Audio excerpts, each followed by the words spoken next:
Bonjour et bienvenue à tous sur les racontines de Nathalie pour une histoire de princesse et de prince cracra.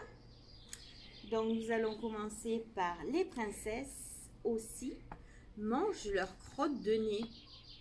Oh bah tiens, c'est bizarre ça.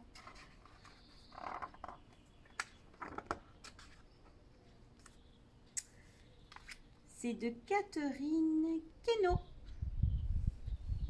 Oh, regardez. Ah, cracra la princesse.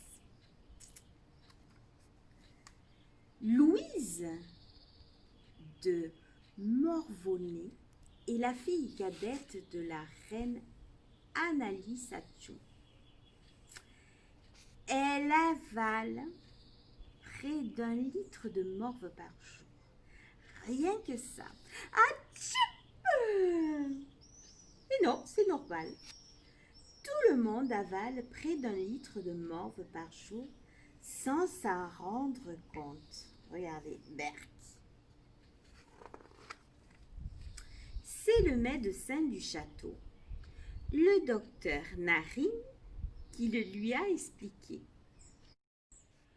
Votre Altesse, la morve est transportée dans la gorge, comme sur un tapis roulant, par des petits cils qui tapissent l'intérieur du nez. Elle se mélange ensuite avec la salive, puis est digérée dans l'estomac. Rien de mal à ça. Sauf que quand vous êtes enrhumé, ça irrite la gorge. Donc, il vaut mieux se moucher. Poil au nez. Oui, mais voilà, la princesse Morvonnais n'a jamais de mouchoir sur elle. Les mouchoirs en tissu, ce n'est pas hygiénique. Les mouchoirs en papier, c'est pas écologique. Et les mouchoirs en or, ben c'est pas pratique. Et si elle se mouche dans son vêtement, elle se fait disputer.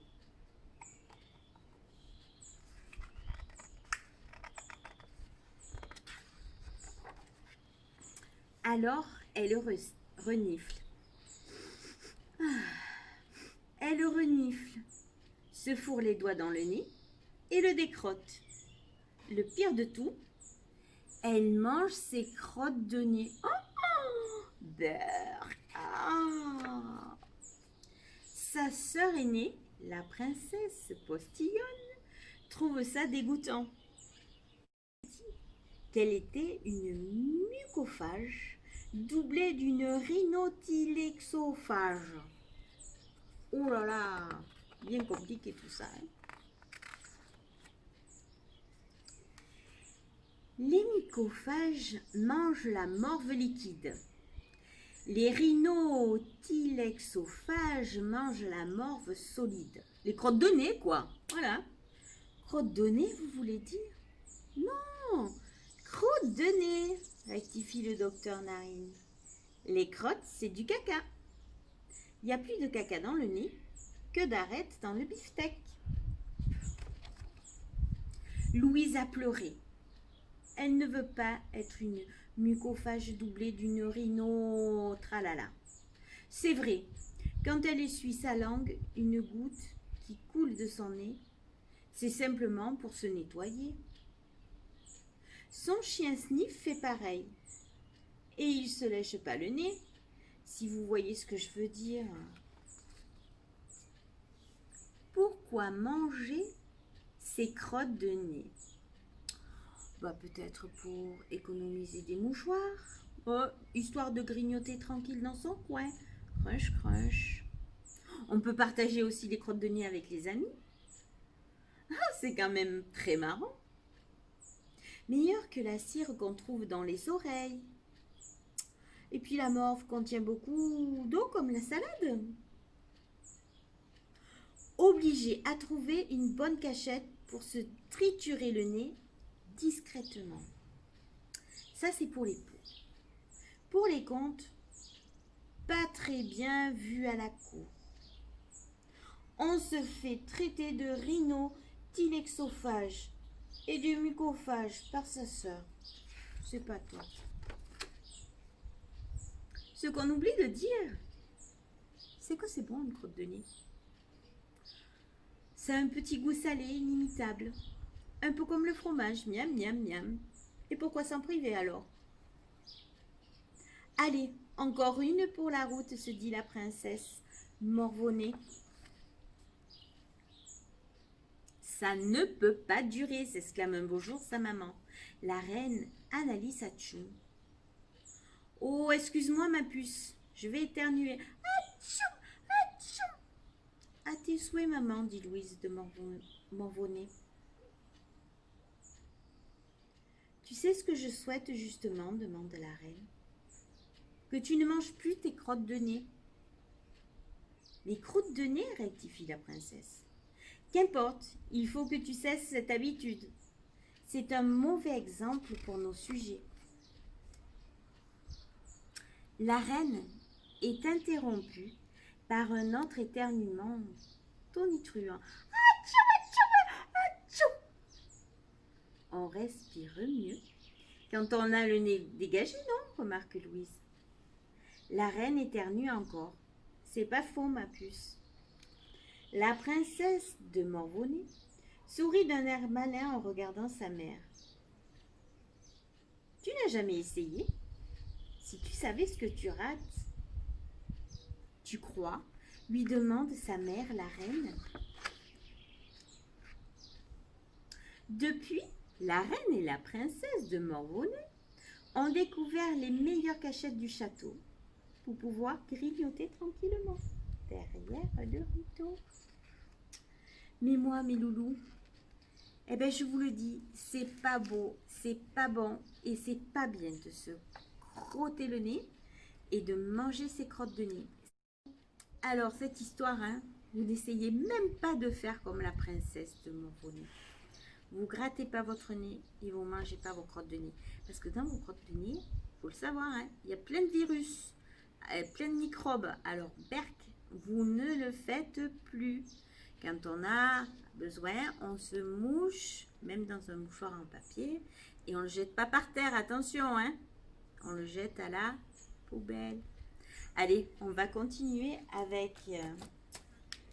puisqu'on a fait les princesses qui mangent leurs crottes de nez, on va faire les princes. Les princes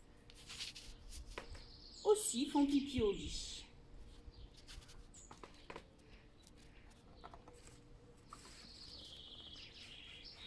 C'est une histoire encore de Catherine Quinault. Le prince Olivier du royaume des 1000 fleuves d'or a un terrible secret. Il fait pipi au lit. Incroyable mais vrai. Il doit être le seul prince au monde à faire pipi au lit. C'est plus fort que lui. C'est comme un robinet qui coule tout seul la nuit quand il dort. Il ne peut rien y faire. C'est nul. Mais je n'arrive pas à me retenir, confie-t-il à Hector, son valet de chambre, qui change les draps tous les matins. À cause de ça, je ne pourrais pas partir au camp d'été des princes et des princesses pendant les vacances, parce que j'ai trop honte. Tout le monde va le savoir et se moquer de moi. Si votre majesté le permet, je suis sûre que vous n'êtes pas le seul à avoir ce problème. D'après les statistiques royales, 10 princes de 8 ans sur 100 font encore pipi au lit. Les princesses, beaucoup moins. C'est bien ma veine d'être un garçon, se lamente Olivier. Vous devriez en parler à la reine, votre mère, conseille Hector. Elle ne vous grondera pas. Vous ne le faites pas exprès. Comme tous les soirs, la maman d'Olivier vient dans sa chambre pour le border. Tu t'es lavé les dents au lit? Oui, maman. Tu as fait pipi au lit? Oui, maman, maman. Maman, j'ai un secret à te confier. Je fais pipi au lit la nuit. Ne t'inquiète pas, Oli, répond la reine. J'ai une idée. Le lendemain matin, la reine commande à l'horloger du royaume Une alarme reliée au pyjama d'Olivier qui sonnera à la première goutte de pipi. Cela réveillera du coup le prince du royaume des 1000 fleuves d'or qui pourra ainsi filer aux toilettes afin de se soulager pour le reste de la nuit.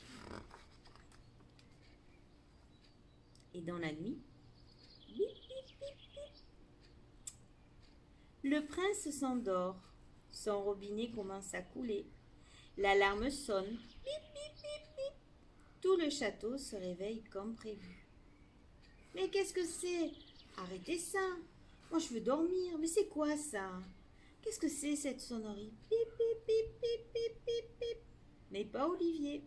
Lui, il dort comme un loir.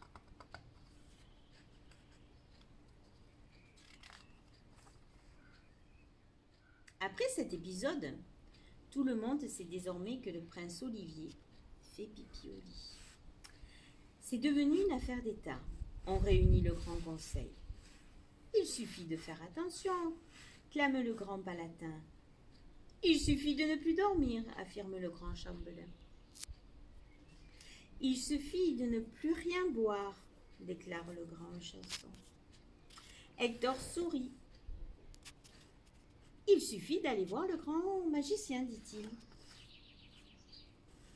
Olivier a très peur quand il arrive chez le grand magicien avec sa maman.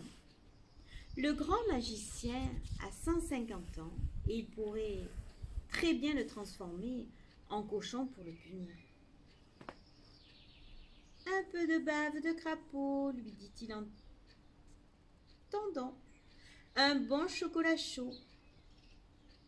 Le prince rit et prend le chocolat. Puis le magicien entend un autre à la reine qui n'ose pas refuser.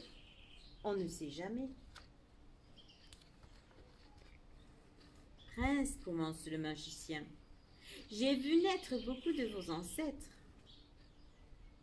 Le marquis de Pipi sur le Pont faisait pipi au lit, ainsi que le chevalier Pipi au lit, et même madame la marquise de la Fuite. Même la marquise de la Fuite, répète la reine soufflée. Et même vous, majesté, ajoute le magicien avec un petit sourire. Oh, s'écrie la reine en rougissant. Le prince Olivier commence sérieusement à s'amuser. Finalement, il n'est peut-être pas le seul prince au monde à faire pipi au lit. Un jour, vous régnerez sur le royaume des 1000 fleuves d'or. Prince, autant vous mettre tout de suite au travail. Vous allez rédiger une nouvelle loi qui établira que tout sujet du royaume doit aller faire pipi dès qu'il en a envie, y compris le soir avant de se coucher, même s'il se sent très fatigué. Mais, lui dit la reine, je lui dis ça tous les soirs. Mais qu'est-ce que vous lui dites? Je lui dis, va faire pipi au lit. Oh, le grand magicien sourit. Je vous félicite pour ce magnifique jeu de mots, chère reine. Mais je pense que vous devriez arrêter de donner ce conseil au prince. Et maintenant, si vous voulez bien, nous laisser un seul instant. Dès que la reine les a quittés, le grand magicien sort sa baguette magique. Pour fêter cette judicieuse décision, je vais vous transformer en ours, prince. Abracadabra, plouf. Le prince se retrouve vêtu d'un pyjama d'ours. Quoi? Grogne-t-il étonné. L'ours est malin, explique le magicien. Comme il a un gros derrière, il peut mettre une culotte rembourrée sans qu'on l'en repère. S'il fait pipi, il reste au sec et personne ne le voit, ni vu ni connu. Ni vu ni connu, répète Olivier. Il est enchanté. Depuis ce jour, ni vu ni connu. Hector ne change plus les draps du prince quand il se réveille. Tout le monde oublie même qu'il fait pipi au lit, et lui aussi. Jusqu'à ce Qu'un beau matin, ils s'aperçoivent finalement que sa culotte d'ours ne lui sert à rien. Donc, comme vous pouvez le voir, les princes font aussi parfois pipi au lit. Mais ça passe très vite après. Voilà mes loulous. À très bientôt sur les racontines de Nathalie.